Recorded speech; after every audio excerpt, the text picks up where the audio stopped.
पुत्र। क्या बात है माता, ये आप कैसे वस्त्र पहने हैं? आपकी आभूषण कहाँ है? आपकी मांग में सिंदूर नहीं है। क्या बात है मातेश्वरी, ये राजमहल इतना सोना क्यों दिखाई दे रहा है? महाराज, महाराज आपके कक्ष में भी नहीं है। बताओ माता, कहाँ है मेरे महाराज, कहाँ है मेरे पिताश्री? हे पुत्र, ईश्वर के द्वारा जो रचा होता है उस अनहोनी को कोई टाल नहीं सकता। हे वत्स, शायद भगवान को यही मंजूर था। होनी को कभी भी टाला नहीं जा सकता है वत्स। हे लाल, तुम्हारे पिता काल के अनुसार स्वर्ग को प्राप्त हो गए हैं। शांत हो पुत्र, शांत हो जाओ। हे लाल, तुम तो अपने पिता की भांति धीर, वीर और गंभीर हो।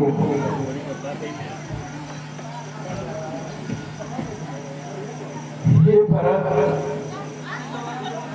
हे लाल,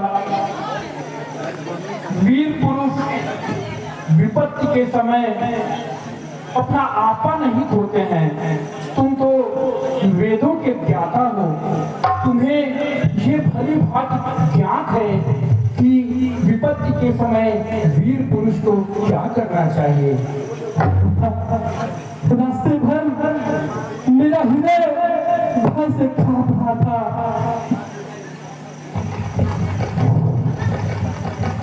हे भरत, होनी को कोई टाल नहीं सकता है पुत्र। ईश्वर को जो मंजूर था वो ईश्वर ने कर लिया है। वो मेरे सारे वो मेरे सारे सच हो ही गए माता। अनहोनी हो ही गई, अनहोनी हो ही गई माता, अनहोनी हो। शांत हो जाओ वत्स, शांत हो जाओ। तुम्हें तो तुम्हारे कंधे पर तुम्हारे पिता ने बहुत बड़ी जिम्मेदारी सौंपी है। हे मेरे लाल, अगर तुम इतने अधीर हो जाओगे तो सोचो इस अयोध्या की प्रजा का क्या होगा, तुम्हारी माताओं का क्या होगा, इस राजमहल का क्या होगा। वत्स, सोचो तुम्हारे पिता के उपरांत तुम्हें ही ये सब कुछ संभालना है पुत्र। मैं कितना बड़ा भागा हुआ जो अपने महान पिता के अंतिम दर्शन भी न कर सका। और पिताश्री, आपने मेरी प्रतीक्षा भी नहीं की। हर जाने से पहले मुझे भैया राम के हाथों ही सौंप जाते। माता, जब पिताश्री ने अपनी फाड़ जागे उस समय आप सभी लोग उनके पास थे, केवल मैं ही उनके पास नहीं था। तो हम बता, प्रार्थना करते समय उन्होंने मुझे अवश्य पुकारा होगा, उन्होंने भरत को अवश्य बुलाया होगा। उनके अंतिम शब्द क्या थे? नहीं पुत्र, वो अपने अंतिम समयों में बस राम को पुकार रहे थे। उनके मुख पर राम के अतिरिक्त और किसी का नाम नहीं था। राम को क्यों? भैया राम भी यहाँ नहीं थे क्या? नहीं, राम भी यहाँ नहीं था। परंतु ऐसा अकस्मात क्या हो गया माता, जो भैया राम भी यहाँ नहीं थे? पुत्र, बहुत ही लंबी कथा है, फिर कभी इस कथा का वर्णन होगा। अभी तुम बहुत दूर से आ रहे हो, बहुत थक गए होगे लाल, तुम तनिक विश्राम करो। अभी तुम्हारे कंधों पे बहुत जिम्मेदारियां हैं।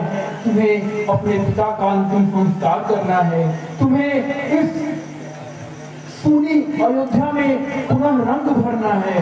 तुम तो जानते ही हो कि अपनी राजा के मृत्यु के पश्चात ये प्रजा बिल्कुल अनाथ हो जाती है। तुम्हें उन अनाथ प्रजा में नई जान फूटी है। वत्स, तुम इतने अधीर न हो। तुम्हारे कंधों पर तुम्हारे पिता ने इतनी बड़ी जिम्मेदारी देकर और अपने स्वर्ग सिधारे हैं। मुझे तो ऐसा प्रतीत होता है कि जैसे इस राजमहल में कोई बहुत ही बड़ा षड्यंत्र रचा गया हो। किसी पापी ने हमारे वंश का सर्वनाश करने के लिए हमारे सुख और शांति भरे जीवन में विष खोल दिया हो। मेरा सबसे पहले कर्तव्य तो ये बनता है कि जिस पापी ने हमारे वंश पर ऐसा क्रूर आघात किया है, मैं उस षड्यंत्र की जड़ तक पहुंचकर उसे मृत्यु दंड दूं। जिसने मेरे पिता की हत्या की है, जिसने मेरे भाई को देश निकाला किया है, जिस पापी ने हमारे वंश पर ऐसा क्रूर आघात किया है, मैं उसे कभी जीवित नहीं छोड़ सकता। तुम उसे जीवित नहीं छोड़ेगा? नहीं, चाहे वो कोई भी हो। मैं उसे कदापि जीवित नहीं छोड़ सकता, चाहे वो स्वयं काल ही क्यों न हो। तो फिर ठीक है, तुझे वो मृत्युदंड मुझे देना होगा। देगा तो अपनी मां का मृत्युदंड? हाँ, मुझे देना होगा। क्या कैसी बातें कर रही है माता? क्योंकि तेरे पिता ने वो 2 वर्ग मुझे ही दिए थे। अगर तू उसकी हत्या ही करना चाहता है तो कर दे मेरी हत्या। मैंने ही वो 2 वरदान मांगे थे। पहला कि मेरे भरत को, मेरे लाल को वो अयोध्या का राज्याभिषेक, और दूसरा उस राम को 14 वर्षों का वनगमन। सब कुछ बहुत अच्छे से हो गया था। वो लक्ष्मण और वो सीता तो खुद ब खुद ही वन चले गए थे। निष्कंटक राज्य तुझे चलाना था, लेकिन विधाता को कुछ और ही मंजूर था। तेरे भाई राम के वियोग में उन्होंने प्राण त्याग दिया। इस एक घटना के अतिरिक्त सब कुछ ही हो रहा था, लेकिन एक घटना ने इन सारी चीजों को अशुभ बना दिया।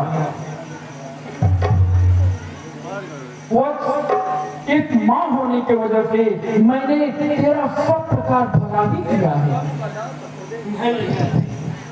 तूने मेरा भला नहीं किया है। तूने इस कुकर्म से मुझे रघुकुल का सबसे कलंकित पुरुष बना दिया है। अरे मेरे भाग्य की विडंबना को देखो। मुझे रघुकुल जैसा उज्ज्वल वंश मिला, परमपिता धर्मात्मा दशरथ जैसा पिता मिला, तीनों लोगों में वंदनीय श्री राम जैसा भाई मिला, और तुझ जैसी कुलघातक, प्रतिघातक और नीच माता के गर्भ से मुझे जन्म दिया गया। अरे इससे अच्छा तो यही होता कि जिस दिन तूने मुझे जन्म दिया उसी दिन अपने हाथों से मेरा गला घोटकर मुझे मार देती, जिससे आज मैं अपनी मौत को बता। अरे क्या कह रहा है भरत? क्या कोई मां अपने पुत्र की मृत्यु का कारण बन सकती है? अरे एक मां सदैव अपने पुत्र का हित ही सोचती है। कभी भी अपनी मां अपने पुत्र के बारे में अहित नहीं सोच सकती। हे भरत, इस जगत में मां के अतिरिक्त कोई ऐसा नहीं है जो अपने पुत्र का हित करेगा। और तू क्या कह रहा है पुत्र? तेरी मां ने तेरे लिए निष्कंटक राज्य दिया है तुझे, और तू अपनी मां को क्या कह रहा है? तेरी मां तेरा बलिदान कैसे कर सकती है? अरे मैंने तो तेरे लिए ही राम को वन भेजा। मैंने तेरे लिए ही तेरे पिता से 2 वरदान मांगे। तू भावावेश में मत आ पुत्र, ये वक्त भावावेश का नहीं है। फिलहाल इस वक्त तू धीरज कर, अपना तेरी सोच अगर वो तेरे ना रहने में यहाँ कितनी कूटनीति हुई तुझे नहीं पता है लाल।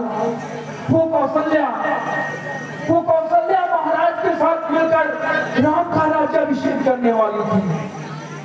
भला मैं ये कैसे देख सकती हूँ कि मेरा पुत्र भरत सिंहासन से दूर हो, एक दास की भांति उस राम के चरणों में पड़ा रहे। एक मां के लिए इससे बड़ा दुख का कारण क्या होगा कि उसका पुत्र दास बन के रह रहा है। अरे मैंने तो तेरे लिए इस राज्य के सारे कंटक को साफ करके और तेरे लिए राज्य सिंहासन तैयार किया है। व्यर्थ की बातों को छोड़। मुझे पता है पिता के शोक के कारण तेरी जो भाव हैं वो काफी आहत हुए हैं। मुझे पता है वत्स, चीजों को ठीक होने में समय लगता है। तुम सारी वीर पुरुष कभी शोक नहीं करते। तू तो वीरों का वीर है। तुझे अब इन सारे शोकों से दूर जा करके राज्य संभालना है। पुत्र, अपने भाग्य को मत ठुकरा। तू अपने भाग्य को ठुकरा रहा है। अरे मेरे भाग्य तो उसी दिन फूट गए जिस दिन प्रभु श्री राम अयोध्या को छोड़कर वन में चले गए। वो श्री राम जो तुझे अपनी माता से ज्यादा स्नेह करते थे, वो कौशल्या माता जो तुझे अपनी बहन से ज्यादा प्रेम करती थी। अरे उनके इकलौते पुत्र को वन में भेजते वक्त तेरे मन में तनिक भी पीड़ा नहीं हुआ? तेरा हृदय इतना कठोर कैसे हो गया? अरे वरदान मांगते वक्त तेरे मुंह में कीड़े क्यों नहीं पड़ गए? तेरे जीवा के टुकड़े टुकड़े क्यों नहीं हो गए? अरे तू उसी समय मर क्यों नहीं गई? क्यों भरत, क्यों तू इतना पागल बना जा रहा है? महाराज भी अंत समय में कौशल्या के कक्ष में ही प्राण त्याग दिए और आज तू भी मुझे ही दोषारोपित कर रहा है। अरे ये सब कुछ मैंने तेरे लिए किया है, तुझे समझ में क्यों नहीं आ रहा है? भला बता, मैं इतने दिनों का वर आज तक बचा के रखा था किस लिए? कि मेरा पुत्र जिस दिन उस योग्य होगा मैं उस वर का प्रयोग करूंगी और अपने पुत्र को सिंहासन पर बैठाऊंगी। और तू मेरे लिए इतने कटु वचन कह रहा है? क्या तू भूल गया कि तेरी इसी माँ ने तेरा लालन पालन करके तुझे इतना बड़ा किया है? क्या एक माँ तेरा अहित कर सकती है? मैंने जो भी किया है लाल, बस तेरे लिए किया है भरत, बस तेरे लिए किया है।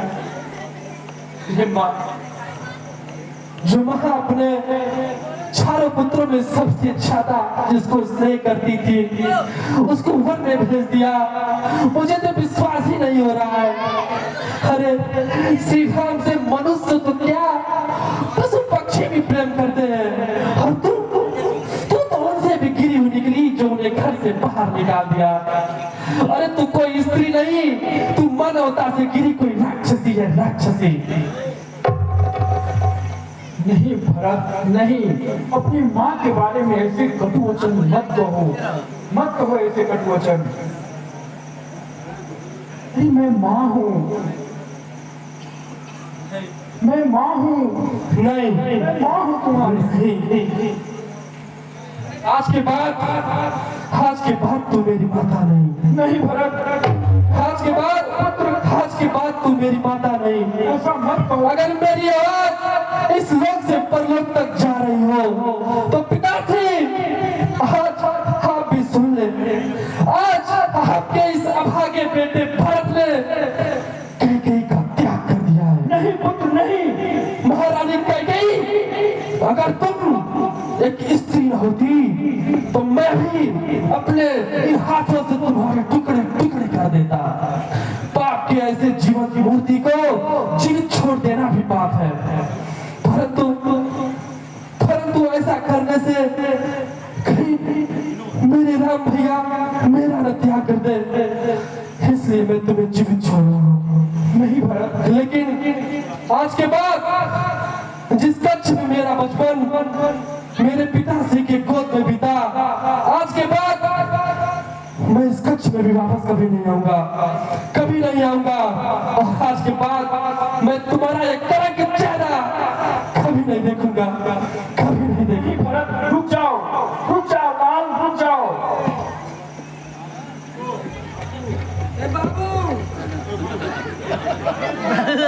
बाबू को कमाई कइले गले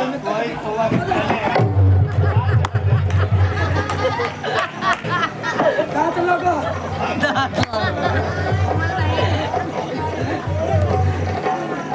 दांत लग गया, दांत लग गया, दोनों लग गया।